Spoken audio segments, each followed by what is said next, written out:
Fear. It is the most dangerous enemy a trader will ever face.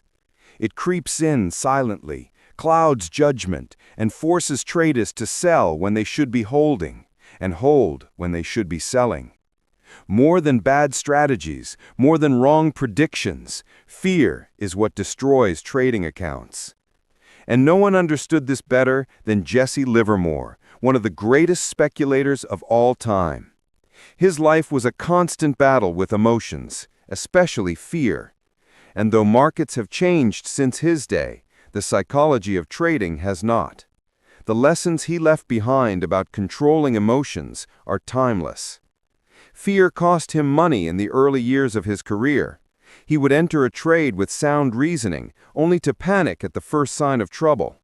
He would exit too soon, just before the real move began.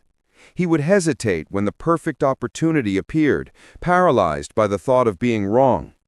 And yet, through decades of wins and losses, Livermore developed methods to keep fear under control. Not eliminate it entirely, no trader can, but control it. And those methods are what separate professionals from amateurs.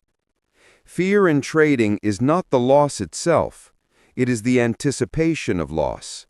It's the story the mind tells before the outcome is even known. That story is what causes hesitation, premature exits, and reckless mistakes. Most traders do not fail because of poor intelligence or weak strategies.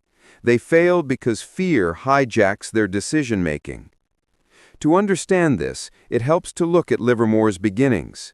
He started as a chalk boy in a brokerage office, writing stock prices on a board as they came in from the ticker. Day after day he wrote the numbers, and eventually he began to recognize patterns. He saw the footprints of human emotion in those prices: fear, greed, hope, and despair. Those observations became the foundation of his trading career. By his early 20s, Livermore had already built and lost his first fortune. And it wasn't the losses that nearly broke him, but the fear that followed. Fear that perhaps he was finished. Fear that maybe his success had only been luck. Fear that the market was too large to master. But with every setback, he studied his own emotions. With every failure, he came closer to discovering rules that would keep him from falling into the same traps. The first of those rules was preparation. Fear grows strongest in uncertainty. Traders without a plan are at the mercy of every market move. That is why Livermore entered trades only after answering 3 questions. Where will I enter? Where will I exit if I'm wrong? Where will I take profits if I'm right? By setting these boundaries in advance, he eliminated hesitation and confusion. There was no room for fear to argue with him. The plan was already written. The second rule was position sizing. Fear is proportional to risk. The larger the position, the greater the emotional pressure. Traders often put too much on the line, and the fear of losing it overwhelms them. Livermore only added to trades once the market proved him correct. He never bet everything at the start. By keeping risk manageable, he kept fear from dictating his decisions. The third rule was to obey the market, not emotions.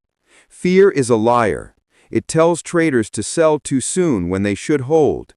It whispers to stay longer when it's time to take profits. Price action, on the other hand, is honest. The market itself does not lie. Livermore learned to silence the voice of fear and listen only to what the tape was telling him. And then came the most difficult lesson: sitting tight. Most traders believe success comes from action, buying, selling, constantly doing something. But Livermore found that his biggest profits came not from trading often, but from holding strong positions through time. Fear constantly pushed him to act, but discipline required him to wait. Doing nothing was often the hardest, but also the most profitable choice.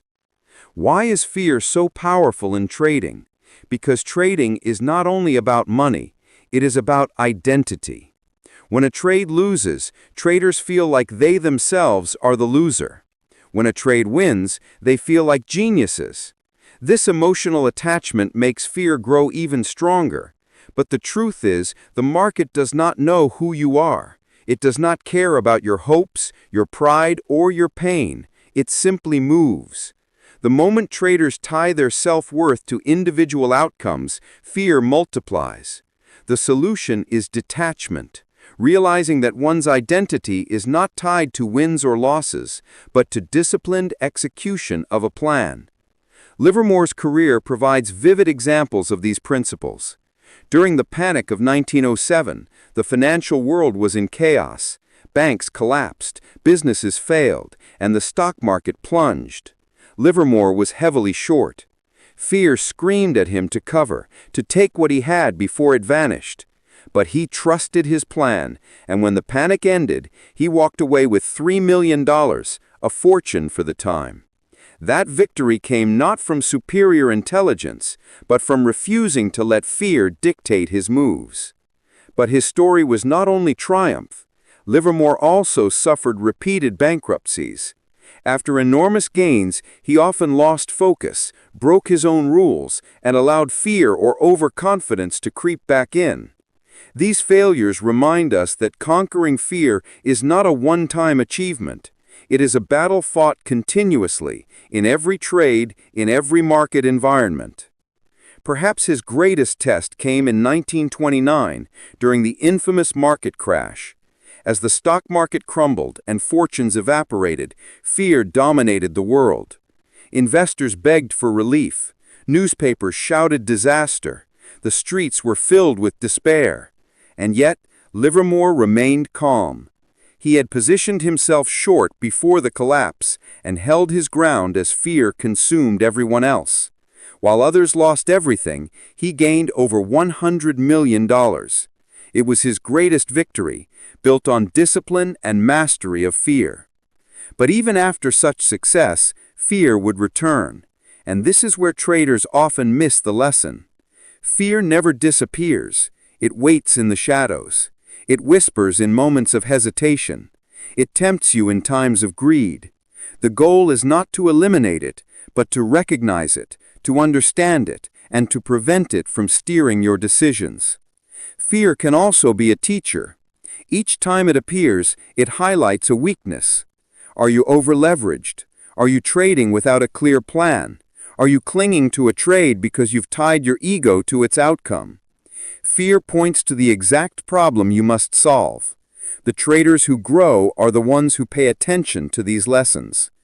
Livermore's methods are as relevant today as they were a century ago. Markets may have changed, technology may have advanced, but the human heart has not. Traders still panic. They still hesitate. They still let fear drain their accounts. And the cure remains the same: preparation, discipline, position control, detachment, and patience. So what can modern traders learn? Write down your plan before you enter a trade. Control your position size so fear cannot control you. Obey the market, not your emotions. Sit tight when you are right. Learn from fear instead of running away from it. Separate your identity from your trades. And above all, remember that the market is never wrong. It simply reveals whether you have mastered yourself. The story of Jesse Livermore is both inspiring and cautionary. He built and lost fortunes multiple times. He mastered fear in great moments, but at times allowed emotions to ruin him. His life is a reminder that trading is not only about strategies and systems, but about psychology, discipline, and emotional control. Every trader listening to this has faced fear. The fear of missing out, the fear of being wrong, the fear of losing money, and every trader will face it again. But those who learn to master fear will survive. Those who let fear rule them will eventually fall. The greatest battle is never with the market. The greatest battle is within yourself. If you found value in these lessons, take action. Comment below and share the biggest fear you face in trading right now. By speaking it, you begin to take its power away. Like this video if you believe more traders need to hear it, and subscribe for more timeless wisdom.